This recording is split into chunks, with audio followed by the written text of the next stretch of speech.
Heard you were looking for stories. It's Coraline here, Coraline Jones. You may think you know my story, and maybe you watch some movie and you think you know what's going on, but you don't. Are you ready? Coraline by Neil Gaiman. Now, this is not a short book, so it will be coming in chapters each night, so you'll have to come back. Coraline discovered the door a little while after they moved into the house. It was a very old house. It had an attic under the roof and a cellar under the ground, and an overgrown garden with huge old trees in it. Coraline's family didn't own all of the house. It was too big for that. Instead, they owned part of it. There were other people who lived in the old house. Miss Spink and Miss Forcible lived in the flat below Coraline's on the ground level.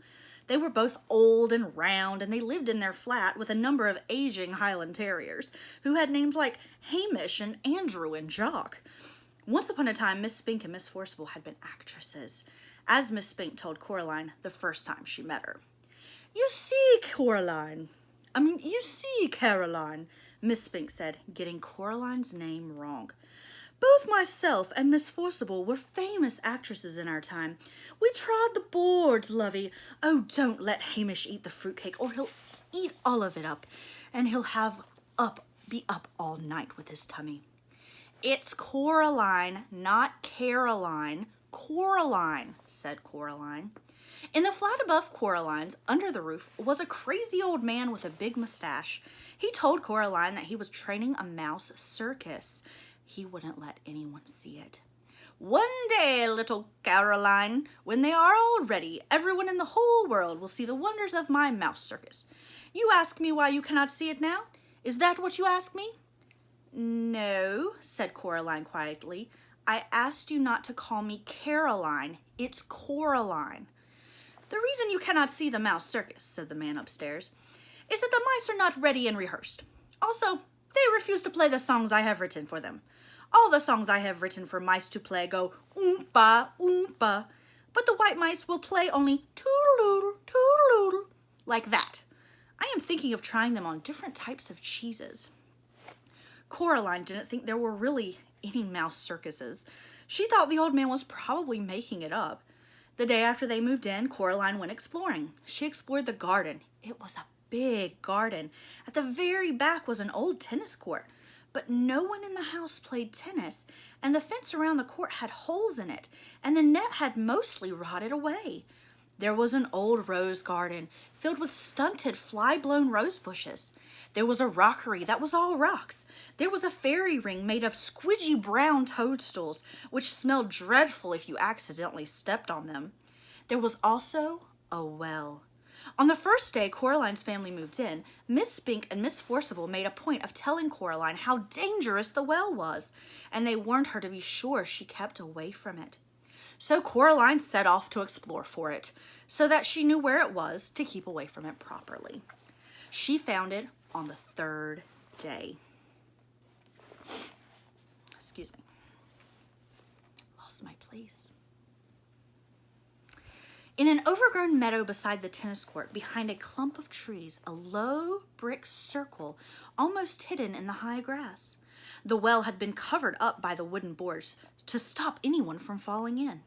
There was a small knothole in one of the boards, and Coraline spent an afternoon dropping pebbles and acorns through the hole and waiting and counting until she heard the plop as they hit the water far below.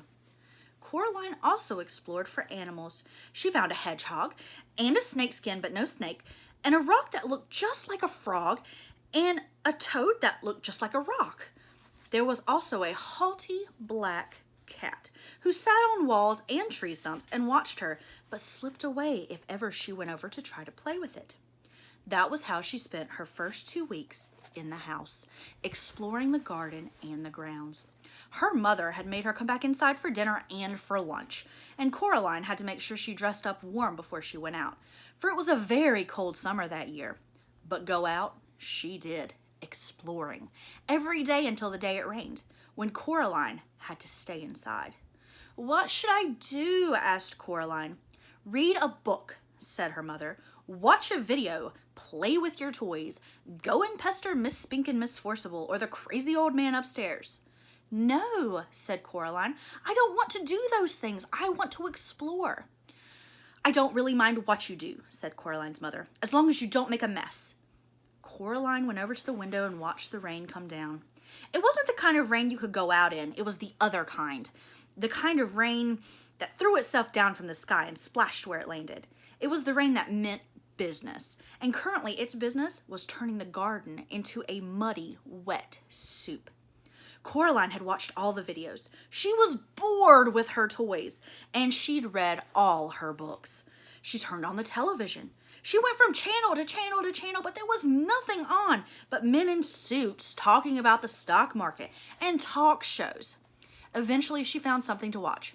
It was the last half of a natural history program about something called protective coloration. She watched animals, birds, and insects which disguised themselves as leaves or twigs or other animals to escape from things that could hurt them. She enjoyed it, but it ended too soon and was followed by a program about a cake factory. It was time to talk to her father. Coraline's father was home. Both of her parents worked doing things on computers, which meant that they were home a lot of the time. Each of them had their own study. "Hello, Coraline," he said when she came in, without turning around. Said Coraline. "It's raining." "Yep," said her father. "It's bucketing down." "No," said Coraline. "It's just raining. Can I go outside?" "What does your mother say?" "She says you're not going out in weather like that, Coraline Jones." "Then no." "But I want to carry on exploring." "Then explore the flat," suggested her father. "Look, here's a piece of paper and a pen. Mount an expedition to discover the hot water tank and leave me alone to work." "Can I go into the drawing room?" The drawing room was where the Joneses kept the expensive and uncomfortable furniture. Furniture Coraline's grandmother had left them when she died. Coraline wasn't allowed in there. Nobody went in there. It was only for the best. "If you don't make a mess and you don't touch anything." Coraline considered this carefully. Then she took the paper and pen and went off to explore inside the flat. She discovered the hot water tank. It was in a cupboard in the kitchen. She counted everything blue, 153. She counted the windows, 21. She counted the doors, 14. Of the doors that she found, 13 opened and closed. The other, the big carved brown wooden door at the far corner of the drawing room, was locked. She said to her mother, "Where does that door go?" "Nowhere, dear." "It has to go somewhere." Her mother shook her head. "Look," she told Coraline. She reached up and took a string of keys from the top of the kitchen door frame. She sorted through them carefully and selected the oldest, biggest, blackest, rustiest key. They went into the drawing room. She unlocked the door with the key. The door swung open. Her mother was right. The door didn't go anywhere. It opened onto a brick wall. "When this place was just one house," said Coraline's mother, "that door went somewhere. When they turned the house into flats, they simply bricked it up. The other side is the empty flat on the other side of the house, the one that's still for sale." She shut the door and put the string of keys back on top of the kitchen door frame. "You didn't lock it," said Coraline. Her mother shrugged. "Why should I lock it? It doesn't go anywhere." Coraline didn't say anything. It was nearly dark outside now, and the rain was still coming down, pattering against the windows and blurring the light to the cars on the streets outside. Coraline's father stopped working and made everyone dinner. Coraline was disgusted.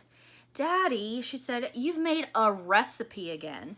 "It's leek and potato stew with a tarragon garnish and melted Gruyere cheese," he admitted. Coraline sighed.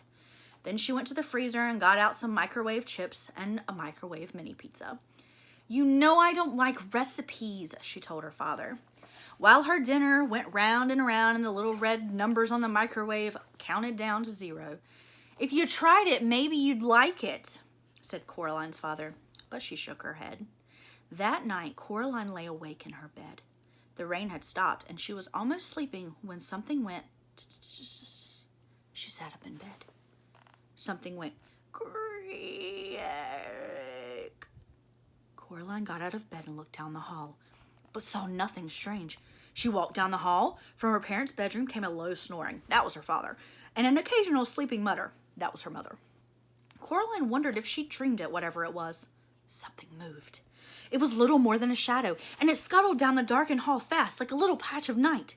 She hoped it wasn't a spider. Spiders made Coraline intensely uncomfortable. The black shape went into the drawing room, and Coraline followed it a little nervously. The room was dark. The only light came from the hall, and Coraline, who was standing in the doorway, cast a huge and distorted shadow onto the drawing room carpet. She looked like a thin, giant woman. Coraline was just wondering whether or not she ought to turn on the lights when she saw the black shape edge slowly out from beneath the sofa. It paused and then dashed silently across the room toward the farthest corner. There was no furniture in that corner of the room. Coraline turned on the light. There was nothing in the corner, nothing but the old door that opened into the brick wall. She was sure that her mother had shut the door, but now it was ever so slightly open, just a crack. Coraline went over to it and looked in. There was nothing there. Just a wall built of bricks. Coraline closed the old wooden door, turned out the light, and went to bed. She dreamed of black shapes that slid from place to place, avoiding the light, until they were all gathered together under the moon. Little black shapes with little red eyes and sharp yellow teeth. They started to sing. We are small, but we are many. We are many, we are small. We were here before you rose. We will be here when you fall. Their voices were high and whispering and slightly whiny. They made Coraline feel uncomfortable. Then Coraline dreamed a few commercials, and after that, she dreamed of nothing at all. All right, that's chapter 1. Hope you enjoyed it. You'll have to come back tomorrow night for chapter 2.